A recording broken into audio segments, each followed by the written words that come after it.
По республике активно начали лыжный сезон. На местах организовывают ряд соревнований как для профессионалов, так и для любителей. Слово Елене Фаст. Когда-то лыжники из Алекмы гремели не только по всей республике, но и за ее пределами. Тогда на лыжи вставал практически каждый второй. Чемпионами, конечно, становились не все, но вот добрый заряд подготовки сказывается и сегодня.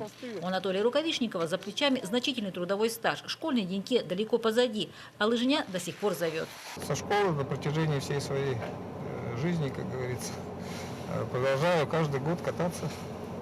Особенно в весеннее время, когда солнышко пригревает, уже сердце и душа просит нагрузок. Кстати, результаты у Анатолия отличные. В этом году выезжал на соревнования в Россию. Опять же признает, сегодня молодежь с удовольствием входит в основном в качалку. Алекминчан не слышно на лыжне. Молодой тренер Евгений надеется, что сможет вновь разжечь интерес в школьниках. Главное – желание.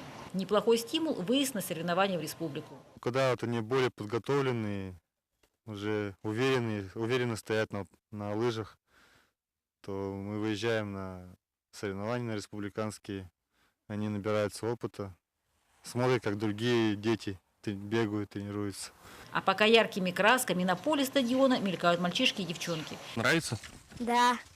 Да, нравится. Я первый день пришла сюда и начала всех перегонять.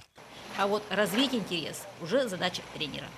Елена Фаст, Геннадий Лопатинский, НВК «Саха», Алекминск.